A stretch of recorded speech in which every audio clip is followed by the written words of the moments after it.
there was a disc that was turned up on its side, and it had a large projectile hole with the metal bent outwards on it. I can only surmise they were testing it to see if a projectile could penetrate it. Of course, it's just a guess on my part. But for the most part, they were pretty varied. How many times did you enter the disc, or did you only enter the sport model?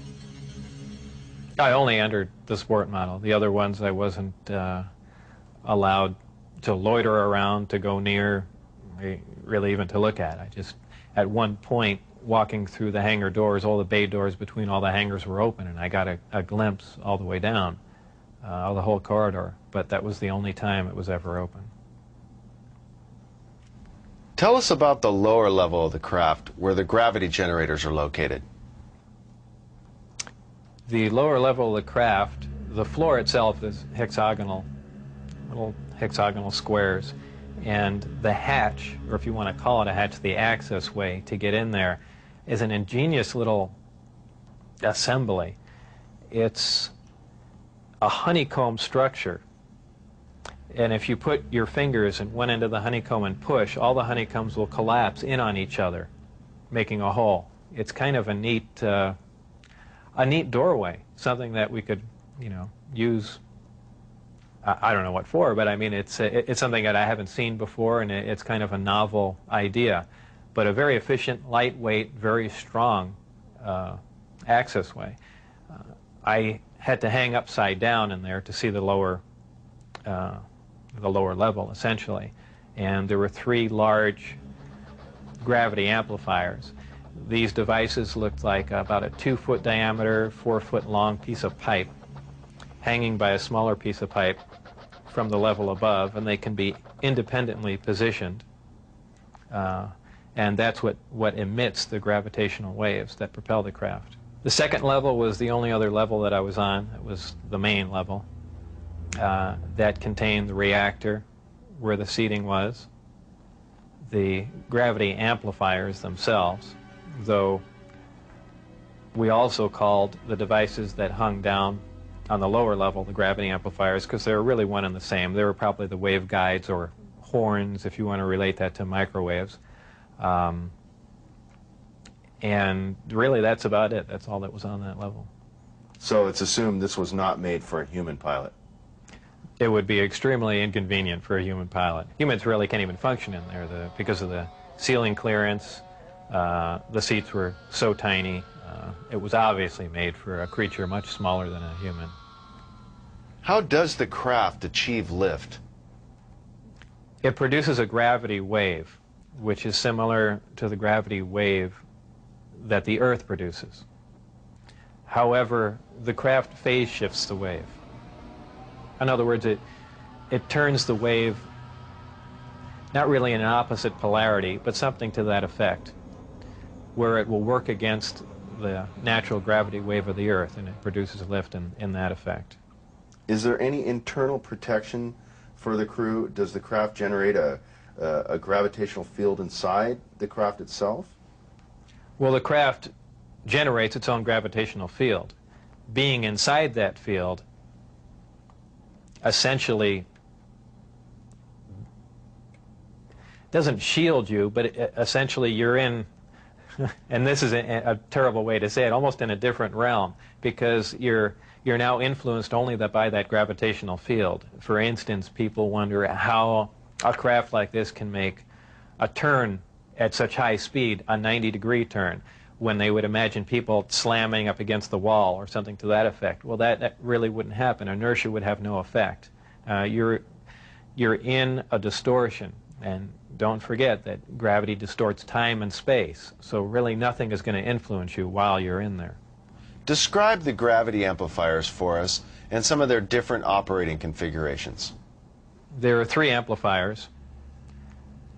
The craft can operate on a single one, can lift off the ground.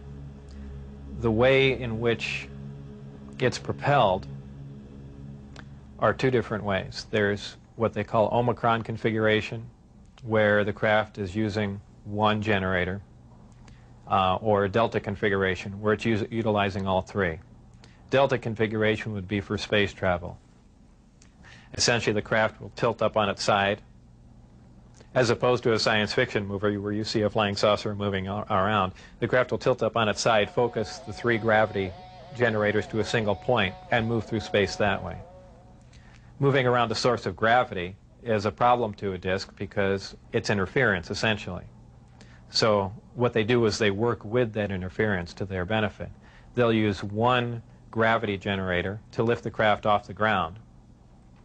And as opposed to what we're used to, for instance, a plane, once it's in the air, we envision thrust or some force coming out the back of it to push it forward. The crafts work completely opposite of that. What they do is once they're hovering in the air, they'll swing the 2 remaining gravity generators up in front of them and create a distortion, essentially a downhill, and the craft rolls downhill for infinity. It's always chasing a little distortion. That's why they look goofy when they fly around at low speed, because they're essentially, and any time you run over, the gravity field around the Earth is not completely constant and stable, depending on the minerals and density of the Earth underneath it. The gravity will vary somewhat, and you will get odd movements of the craft. So its low-speed mode is kind of unstable for the most part. I only witnessed 1 test flight up close, officially. That I was just inside the hangar.